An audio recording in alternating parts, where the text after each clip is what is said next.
You've now found the differential equation for the voltage drop across the three components in an RLC circuit in series. So the voltage drop across the resistor is given by the first equation, the voltage drop across the inductor is given by the second equation, and the voltage drop across the capacitor is shown here in the third equation. Note that the left-hand side of these three equations is of the same form. So they have the same coefficients and the same derivatives acting on the same places. But the way that the input enters into the right-hand side is different depending on the system response that we pick. So if we look at a purely sinusoidal input, such as V equals cosine of omega t, we can ask, what are the system responses as omega changes? So what happens if omega is small, if we're driving at low frequencies? What happens when omega is big?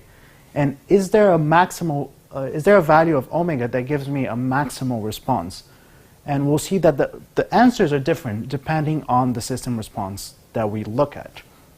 So one way to get the answer, to see what happens as we change omega, is to calculate the gain, or what we call little g of omega. And that's defined as the magnitude of big G of omega, where big G is a complex number. So in the case of a problem where we have, so if we have an equation of the type P of D acting on X is equal to Q of D acting on Y, and this is the case here because we have a polynomial acting on our system responses.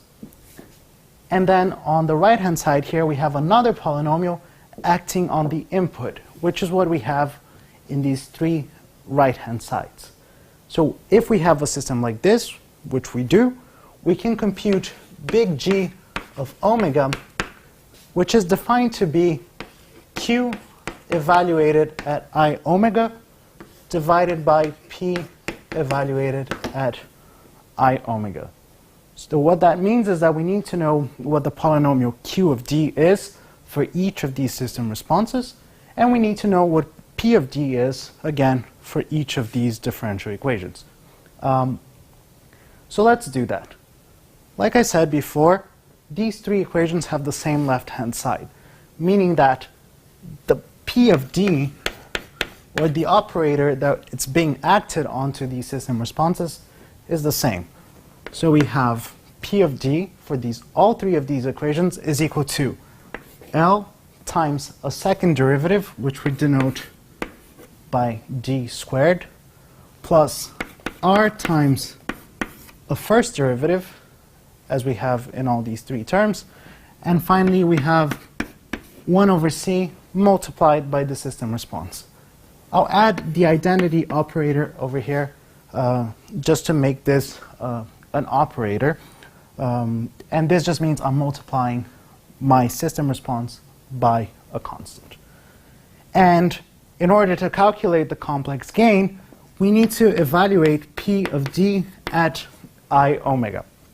So we'll plug that into this polynomial, and we'll get L.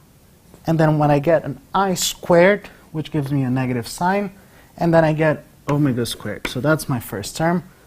And then over here, I would get I R omega when I plug I omega into this term.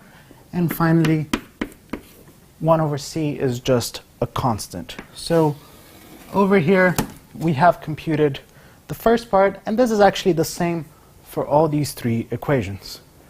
Now, the second part, in order to calculate the gain, the complex gain actually, is to find Q of D.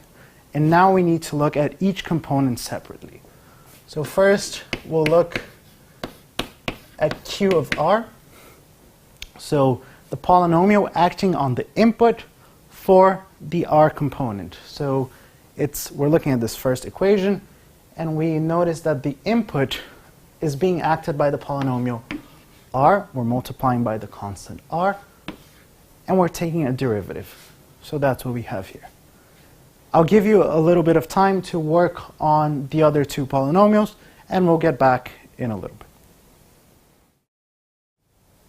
you should have found that QL is equal to L times D squared, and that QC is equal to 1 over C times that identity operator. So these are the three polynomials for each of the system responses.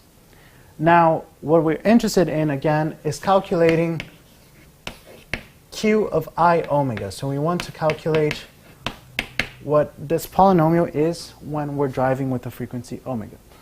In the first line, we have I R omega, so we just plug in I omega into this expression. For QL evaluated at I omega, again, we obtain an I squared, which gives us a negative sign, and then we get L omega squared. And finally, for QC evaluated at I omega, we just obtain a constant 1 over C. Now we have all the ingredients to calculate the complex gain. We have all of the Q's evaluated at I omega, and we have P of I omega, which is the same for all of the three components. So let's get ahead and do that. So the complex gain for the resistor is defined as Q of R evaluated at I omega, which we just found to be I R omega, divided by P of I omega.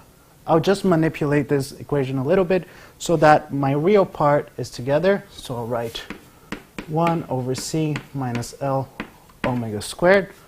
So those are the real terms in that equation, plus the imaginary part I R omega.